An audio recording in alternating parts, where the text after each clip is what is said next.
اس پھوڑے کا جو ایریا ہے وہ انسان کے مقد کے آس پاس اور ریڑھ کی ہڈی سے نیچے ہوتا ہے۔ اگر 100 پیشنٹ ہیں مثال کے طور پہ تو 100 میں سے 95% لوگوں کی ڈیتھ ہو جاتی ہے اسی چکر میں، اسی مصیبت میں۔ اور جو فشر کا پیشنٹ ہوتا ہے بھگندر پھوڑے کا، یاد رکھیں وہ انزائٹی کا، ڈپریشن کا مریض ضرور بنے گا۔ اعوذ باللہ من الشیطان الرجیم، بسم اللہ الرحمن الرحیم، السلام علیکم ورحمۃ اللہ وبرکاتہ۔ میں ہوں حکیم آصف علی راؤ، الرزاقی ہیلتھ ریکور کی جانب سے آپ کی رہنمائی کے لیے حاضر ہوں۔ ہماری آج کی ویڈیو کا تسلسل بھی باقی ویڈیوز کی طرح انشاءاللہ شاندار ہوگا اور ہمارے دوست احباب کے لیے انشاءاللہ انفارمیٹیو بھی ہوگا، کیونکہ بہت سارے لوگ ہمارے دوست ہیں وہ اس پرابلم میں گرفتار ہیں۔ روٹین میں اس کو بھگندر پھوڑا بھی کہا جاتا ہے، ناسور بھی کہا جاتا ہے، اور انگلش میں اس کو ایلوپیتھک والے اس کو فشر کے نام سے یاد کرتے ہیں۔ اس پھوڑے کا جو ایریا ہے وہ انسان کے مقد کے آس پاس اور ریڑھ کی ہڈی سے نیچے ہوتا ہے۔ ہپس والا ایریا ہوتا ہے، یا وہ مقد والی سائڈ پہ نکلتا ہے، یا وہ ریڑھ کی ہڈی سے نیچے نکلتا ہے۔ بعض وقت میں ایسا ہوتا ہے کہ رائٹ جو ہپ ہے اس کی دیوار پہ یہ نکلتا ہے، اور سم ٹائم ایسا ہوتا ہے کہ لیفٹ ہپ کی دیوار پہ یہ نکلتا ہے۔ تو ہم اپنے تسلسل جاری رکھنے سے پہلے ہم چاہیں گے کہ ہمارے نئے آنے والے دوست ہمارے چینل کو سبسکرائب کریں، بیل آئیکن کو پریس کریں، کمنٹ سیکشن میں اپنی رائے سے ضرور آگاہ کریں تاکہ مزید انفارمیٹیو ویڈیو ان تک پہنچائی جا سکیں۔ فشر اس کا تعلق انسان کے مقد کے ساتھ ہے، لیکن حقیقت میں اس کا تعلق انسان کی بڑی آنت میں ہوتا ہے۔ اس کی جڑیں انسان کی بڑی آنت میں پیوست ہوتی ہیں، اور اس سے جان تبھی چھٹنا ممکن ہے کہ جب آپ اپنے خون کو پتلا کر لیں اور ایکٹیو کر لیں اپنے جگر کو، تاکہ آپ کے گردے ایکٹیو ہو جائیں اور آپ کے خون کی صفائی کا تسلسل پراپر چلنا شروع ہو جائے، اور اسی طرح یہ اس سے جان چھٹنا ممکن ہے، ورنہ اس کا دوسرا کوئی رستہ نہیں۔ چاہے آپ دنیا کی جتنی مرضی اینٹی بائیوٹک کھا لیں، یہاں تک کہ اب تک دنیا کو یہ نہیں پتہ چل پایا کہ اس کے پیدا ہونے کی وجہ کیا ہوتی ہے۔ آپ اگر پوری دنیا کے اندر ہاسپٹلوں کا مشاہدہ کریں گے تو آپ کو اگر 100 پیشنٹ ہیں مثال کے طور پہ تو 100 میں سے 95% لوگوں کی ڈیتھ ہو جاتی ہے اسی چکر میں، اسی مصیبت میں۔ اب اس کو پہلے تو یہ جان لیں کہ اس کے پیدا ہونے کی وجہ کیا ہوتی ہے، کہ بعض دوست بات کرتے ہیں کہ جی آپ بات کرتے ہیں تو سمجھ میں نہیں آتا ہے کہ خشکی، سردی اور گرمی۔ آج میں آپ کو ایک چیز بتانا چاہوں گا کہ خشکی، سردی، گرمی یہ تینوں چیزیں ایسی ہیں کہ جس سے مل کے انسان کا پتلا وجود میں آیا۔ مٹی لی گئی انسان کے لیے، پھر اس میں آگ، مٹی، ہوا، پانی، یہ تینوں عنصر کو شامل کیا گیا تو انسان کا پتلا تعمیر ہوا، اور اس میں حکم ربی پھونکا گیا تو وہ چلتا پھرتا انسان بن گیا۔ یاد رکھیں کہ انسان کے اس وجود کی حیثیت صرف اور صرف اسی وجہ سے ممکن ہے کہ اس میں روح پھونکی گئی۔ اگر روح کو ہم نکال دیں تو یہ وجود سارے کا سارا، چاہے وہ 100 kg پلس ہو وہ بیکار ہو جاتا ہے، چاہے وہ 50 kg کا ہو تب بھی بیکار ہو جاتا ہے۔ اس کے پیدا ہونے کی وجہ ہماری خوراک ہے، کیونکہ آقا صلی اللہ علیہ وآلہ وسلم کی زندگی کو ہم نے چھوڑ دیا، اس پہ عمل کرنا چھوڑ دیا، اور ہم نے اپنی زبان کو اپنا مالک بنا لیا، اور ہم اس کا کہنا مانتے ہیں، اور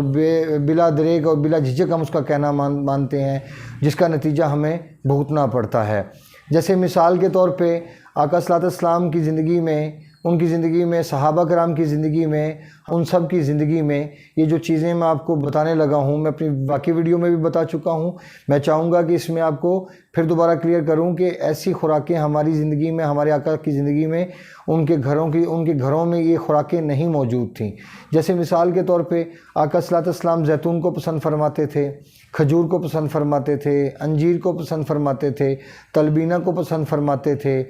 سرکے کو پسند فرماتے تھے۔ سرکے کے بارے میں سرکار فرماتے ہیں کیا ہی اچھا سالن ہے، کیا ہی اچھا سالن ہے، کیا ہی اچھا سالن ہے۔ اور پھر تحقیق کے بعد پتہ چلا کہ جو سرکہ ہے وہ انسان کے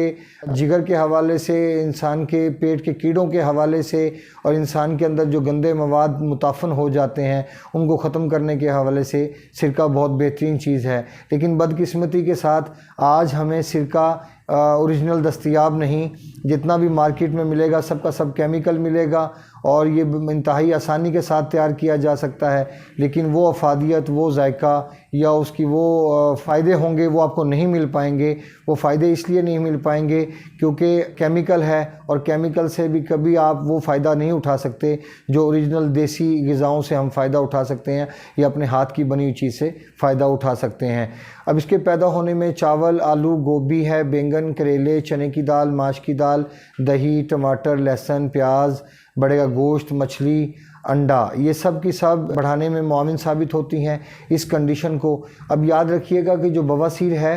بواسیر کا جو زہر ہے وہی زہر اس کو ڈیولپ کرتا ہے۔ اکثر لوگوں کو آپ دیکھیں گے کہ جن لوگوں کو پہلے بواسیر ہوئی ہوگی اور بواسیر ہونے کے ساتھ ہی فشر سٹارٹ ہو جائے گا، اس کی وجہ یہ ہوتی ہے کہ جیسے فشر سٹارٹ ہوگا، پھوڑا نکلے گا تو بواسیر کی تکلیف تقریباً ختم ہو جائے گی، نہ ہونے کے برابر رہ جائے گی، اس کی وہ مقدار، وہ شدت باقی نہیں رہے گی۔ اس سے آپ اندازہ لگا لیں کہ کسی انسان میں اگر فشر کے ساتھ ساتھ کانسٹیپیشن تو موجود ہوتی ہے، اگر کسی انسان میں یورک ایسڈ بڑھ جاتا ہے یا بواسیر بھی ساتھ پازیٹیو ہوتی ہے، یہ سب کی سب علامات میں شامل ہیں۔ اور جو فشر کا پیشنٹ ہوتا ہے، بھگندر پھوڑے کا، یاد رکھیں وہ انزائٹی کا، ڈپریشن کا مریض ضرور بنے گا، کیونکہ یہ کنڈیشن ایسی ہوتی ہے کہ اس میں انسان کے نروس سسٹم کو خون پراپر نہیں مل پاتا، کیونکہ ایپیتھیلیل سسٹم ایکٹیو نہیں رہتا خون کے گاڑھا ہونے کی وجہ سے، اس لیے اعصاب متاثر ہوتے ہیں، اور یہی پھر وجہ بنتی ہے انسان کے ڈپریشن میں جانے کی۔ اور ساری عمر ادویات کھانا یہ بھی ایک پرابلم کا باعث ہے، کیونکہ صحیح علاج ہونا بہت مشکل ہوتا ہے، صحیح ڈائریکشن ملنا بہت مشکل ہے، یہاں تک پہنچنا، یہاں تک سٹڈی کرنا یہ عام بندے کے بس کی بات نہیں۔ ہاں، اگر ہم آقا صلی اللہ علیہ وسلم کی زندگی کو دیکھیں تو ہمیں بہت کچھ سمجھ میں آتا ہے۔ یہ بیماریاں ہمیں آقا صلی اللہ علیہ وسلم کے حکم کی خلاف ورزی کا ہی نتیجہ ہیں ہمارے لیے۔ اب ہم چلتے ہیں خوراک کی طرف۔ اس کے اندر یاد رکھیے گا کہ جو خوراک ہم استعمال کرتے ہیں وہ تو میں نے آپ کو بتا دی، جس کی وجہ سے بواسیر یا اس قسم کی کنڈیشن سٹارٹ ہوتی ہے۔ یاد رکھیں کہ بواسیر سے لے کے فشر تک اور یورک ایسڈ تک اور بیڈ فیٹ تک یہ سب کی سب علامات ہوتی ہیں، اور یہ سب جڑی ہوئی ہیں ایک دوسرے کے ساتھ۔ اب آتے ہیں ہم اس کے سلوشن کی طرف۔ اس کے سلوشن میں میں پہلے ایک بات کہنا بھول گیا کہ جو پھل ہوتے ہیں اس حساب سے وہ استعمال نہیں کیے جا سکتے۔ جیسے فشر کا کسی انسان کو ہے یا بواسیر کا وہ مریض ہے، قبض کا مریض ہے، تو اس کو آلو بخارا، املی، فالسا، جامن، سیب اور مالٹا، اس قسم کی جو چیزیں ہیں ان سے اجتناب برتنا چاہیے، ان سے بچنا چاہیے، کیونکہ یہ سب کی سب چیزیں مسکولر سسٹم پہ خون کو دباؤ کو بڑھاتی ہیں۔ اور یہ ایسے لوگ استعمال کر سکتے ہیں جو کانسٹیپیشن کا شکار نہ ہوں، یا ایسے لوگ استعمال کر سکتے ہیں جو شوگر ٹائپ 1 کے پیشنٹ ہوں، تو ایسی کنڈیشن میں ایسی چیزوں کا استعمال کروایا جا سکتا ہے، ورنہ دوسری کوئی صورت نہیں تھی۔ اب اس میں جو خوراک آپ استعمال کریں گے اس میں آپ بکرے کی یخنی کا، دیسی مرغی کی یخنی کا یا بٹیر کی یخنی کا استعمال کریں گے، وہ بھی کالی مرچ اور سفید زیرہ، ہلدی، ادرک اور سرسوں کا تیل یا زیتون کے تیل کے ساتھ ہلکا سا نمک اس میں شامل کریں گے۔ یہ ایک کنڈیشن ہوگی آپ کی خوراک کی جو فشر کے پیشنٹ ہیں ان کے لیے یا بواسیر کے پیشنٹ ہیں ان کے لیے۔ بعض ٹائم ایسا ہوتا ہے کہ فشر ڈائریکٹ سٹارٹ ہوتا ہے، بواسیر پہلے سٹارٹ نہیں ہوتی، تو بعض لوگوں میں بواسیر پہلے سٹارٹ ہوتی ہے، فشر بعد میں سٹارٹ ہوتا ہے۔